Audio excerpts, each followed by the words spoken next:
आज हम बात करेंगे BBYET 141 कोड के बारे में, जिसके जितने भी इंपॉर्टेंट क्वेश्चंस जो प्रीवियस ईयर्स में रिपीट हुए हैं और इंपॉर्टेंट टॉपिक्स जो आए हैं, उसको हम यहाँ पे समझेंगे। इस वीडियो को एंड तक देखिएगा। वन शॉट में आपको पूरा जो कोड है वो समझा दूंगा और फिर आप इजीली जो है क्वेश्चन अटेम्प्ट कर पाएंगे और सारे क्वेश्चंस का आंसर कर पाएंगे। ठीक है, वीडियो को आप देखिए, एयरफोन्स लगा लीजिए, ठीक है, रेडी रहिए। ओके, सबसे पहले हम बात करेंगे the fluid mosaic model of cell membrane. ठीक है, फ्रीक्वेंटली इसके क्वेश्चंस रिपीट हुए हैं दिसंबर 2024 में और दिसंबर 2025 में 3 से 3 क्वेश्चंस आए हैं। ठीक है, तो समझ सकते हैं कि इसकी कितनी हाई वेटेज है। ठीक है, सबसे पहले हम बात करें तो proposed by a singer and Linson in 1972, the model describes the cell's membrane as a two-dimensional liquid in the which a lipid and protein molecules diffuse easily। ठीक है, सबसे बात करें पहले बात करें हम फॉस्फोलिपिड बाइलेयर। ठीक है, इसमें क्या रहता है, forms the basic structural framework. It is a amphipathic meaning in the hydrophilic, यानी कि वाटर लविंग होते हैं, जो हाइड्रोफिलिक का मतलब जिनको पानी पसंद है। ठीक है, और phosphate head facing outward the end the hydrophobic is a water fearing, जिनको पानी से डर लगता है। Fatty acid tail and facing inward. Okay, तो ये फोस्फोलिपिड बाइलेयर होता है। ठीक है, इसके बाद भी मैं आपको एक डायग्राम दिखाऊंगा जिसमें और आपको सिंपली वे में समझ में आएगा। इंटीग्रल प्रोटीन की बात करें तो embedded with the lipid bilayer, spanning across it, they act as a channel और ट्रांसपोर्ट। ये आपको मैं आपको जो डायग्राम आएगा उसमें आपको बताऊंगा। ठीक है, ये भी प्रेजेंट होता है इसके अंदर। ठीक है, पेरिफेरल प्रोटीन्स प्रेजेंट होते हैं जिसमें loosely attach to the outer और inner surface of the membrane, functioning in a signalling और structural support. Chlorophyll is a structure scattered within the hydrophobic tails to maintain the membranous fluid. Okay, अशुड, तो एक diagram देख लेते हैं। Simple diagram पहले आपको दिखाऊंगा, उसके बाद एक कॉम्प्लेक्स डायग्राम देख लीजिए। ठीक है, तो देखिए सबसे पहले यहाँ पे ये जो टेल्स रह रही है, ये टेल्स है आपकी हाइड्रोफोबिक। ठीक है, और ये जो हेड है ये हमारे पास हाइड्रोफिलिक। तो ये आपको डायग्राम दिख रहा होगा। ठीक है, तो इस डायग्राम में ये जो आपको दिख रहा है, तो ये देखिए, ये डायग्राम आपको दिख रहा है। डायग्राम में देखिए ये जो आपको टेल सी दिखती है ना, ये पहली चीज देखिए, ये जो आपको दिख रहा है फोस्फोलिपिड बाइलेयर। ठीक है, तो ये टेल जो रहते हैं ये हमारे पास हाइड्रोफोबिक टेल होती है, ये इनको पानी से रहते हैं, ये अंदर के साइड रहते हैं। और जो ऊपर का हेड पोर्शन है वो हाइड्रोफिलिक रहता है। ठीक है, ऊपर का जो हेड रहता है वो फोस्फेट और ग्लिसरॉल से बना होता है, पोलर ग्रुप होता है। ठीक है, नीचे जो रहता है हमारे पास ये फैटी एसिड और अनसैचुरेटेड फैट से बना रहता है। ठीक है, यहाँ पे जो आपको ये जो पोर्टल दिख रहा है आपको, ठीक है, ये हमारे पास रहते हैं चैनल्स। ठीक है, ठीक है, यहाँ पे आपको प्रोटीन रिसेप्टर्स देखने को मिल जाते हैं, कार्बोहाइड्रेट चेन्स देखने को मिल जाते हैं। ठीक है, और यहाँ से लेके यहाँ तक का जो पार्ट रहता है हमारे पास, ये इंटीग्रल प्रोटीन रहता है। ठीक है, समझ में आया आपको कैसा दिखता है? ओके, सेमी ऑटोनोमस ऑर्गेनेलिज मतलब माइटोकॉन्ड्रिया एंड क्लोरोप्लास्ट की बात हो रही है हमारी। ठीक है, तो mitochondria and chloroplast are unique because they are considered as semi autonomous.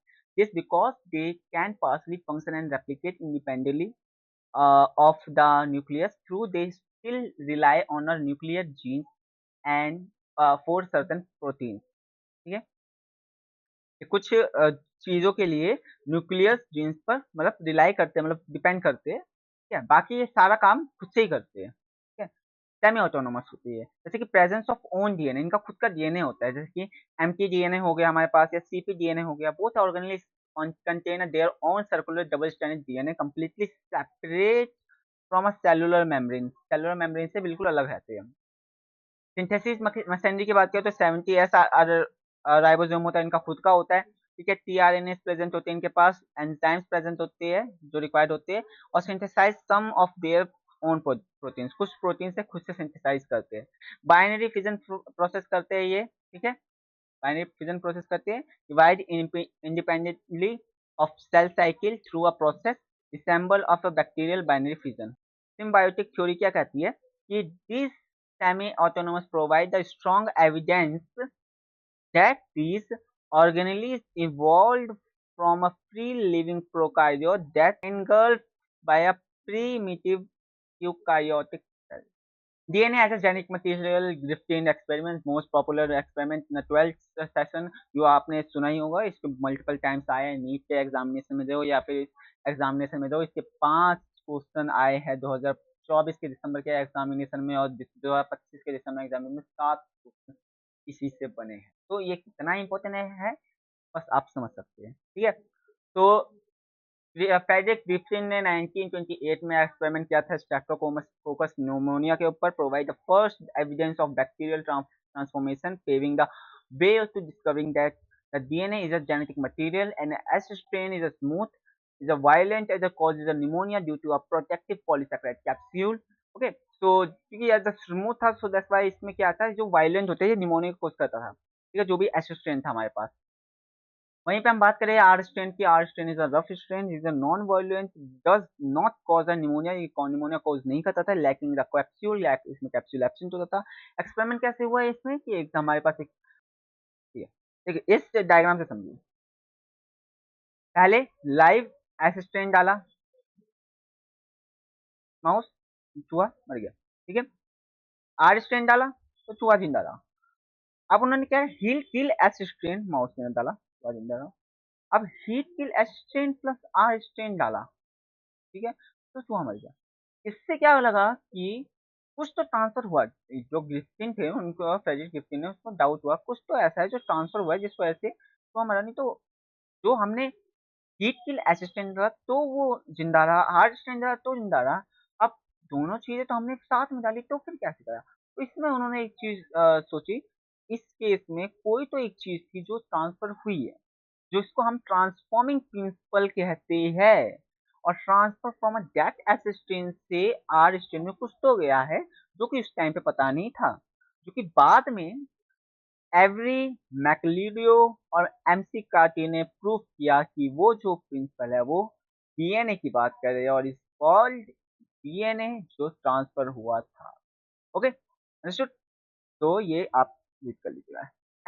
Analytic techniques की बात करें, जैसे कि क्रोमेटोग्राफी एंड माइक्रोस्कोपी, ये आपने केमिस्ट्री में भी करा हुआ होगा, ठीक है। इसके कुछ क्वेश्चन रिपीट हुए दिसंबर 2024, जून 2024, जून 2025 और दिसंबर 2025 में। तो जान लेते हैं माइक्रोस्कोपी क्या होती है, टीईएम वर्सेस सीईएम, ठीक है, एसईएम है वैसे वो एम नहीं है, ठीक है। तो टीईएम का मतलब transmission electron microscopy and scanning electronic microscopy, SEM. देखिए क्या होता है, the electron microscope use the beam of electron light to achieve high resolution imaging, ठीक है। ये एक टेक्निक होती है जिससे हम माइक्रोस्कोप में एक तरह से मतलब हाई रेजोल्यूशन में हम चीजों को देख सकते हैं, ठीक है। अब टीईएम की बात करें, electrons passes through the ultra thin specimens. It provides a detailed and high resolution to the interval views of organisms. Example, inside the chloroplast, हम क्लोरोप्लास्ट के अंदर तक बहुत अच्छे से देख सकते हैं, हाई एचडी में कहते हैं ना, एचडी में देख सकते हैं एकदम बढ़िया, ठीक है। किसके किसके थ्रू, टीईएम के थ्रू। क्या करता है ये थिन स्पेसिमेन, थिन स्पेसिमेन को भी अच्छे से देख सकते हैं।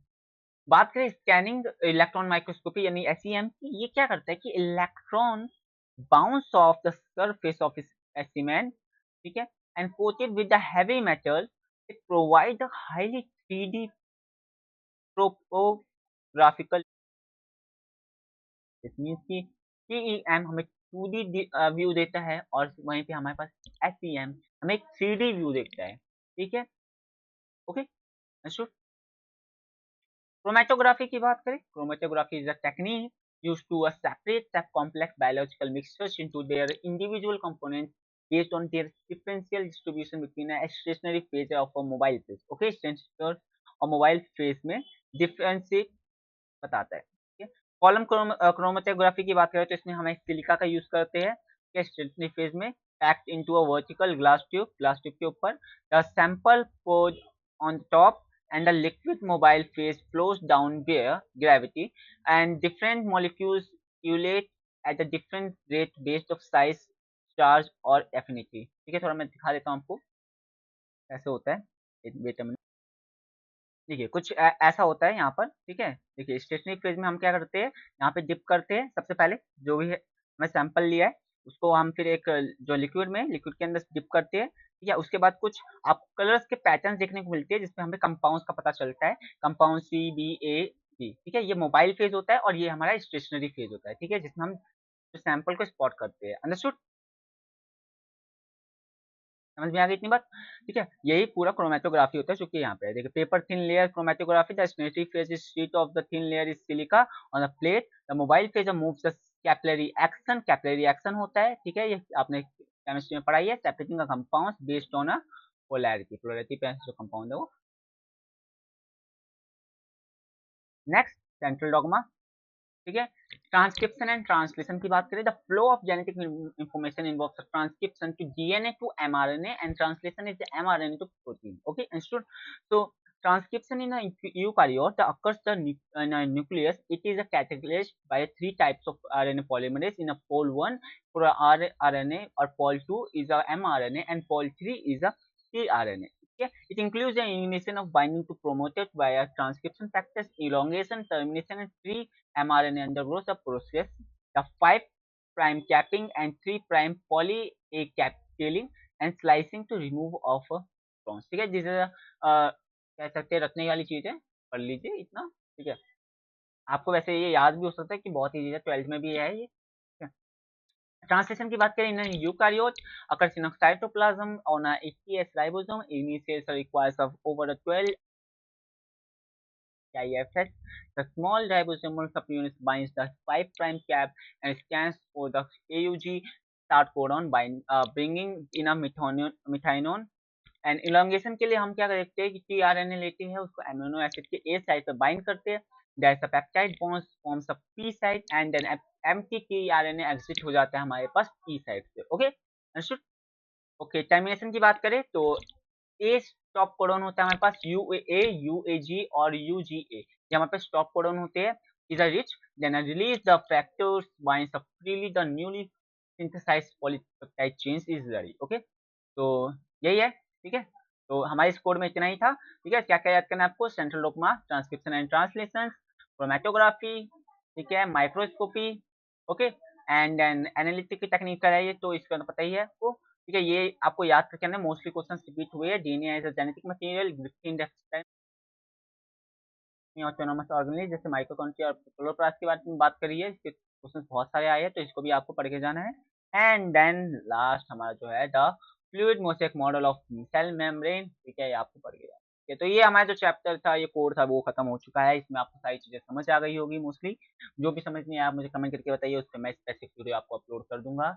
और कोई भी प्रॉब्लम हो, कोई भी आपको चीज समझ नहीं आई हो, मुझे कमेंट कर दीजिए, मैं कर देगा। ये नोट्स आपको जो है टेलीग्राम और मेरे डिस्क्रिप्शन में जो पिन कमेंट है पे जाके आपको डाउनलोड कर लेना, उसको रीड कर लेना। बट याद रखिए, इसको रीड करिए, उसके साथ साथ आपको इसको मेमोराइज भी करना है, इससे रिलेटेड और जो वीडियोस है उनको देखनी है, ठीक है, ताकि आपको जो कॉन्सेप्ट्स है और जो आपकी विजुअली जो आपको सोचने की पावर है वो मिले, ठीक है, ताकि आपको पता रहे एग्जाम के टाइम पर कि क्या चीज़ है, ठीक है। तो इसके साथ इस वीडियो को एंड करते हैं, नेक्स्ट वीडियो में फिर से मिलते हैं, बाय बाय।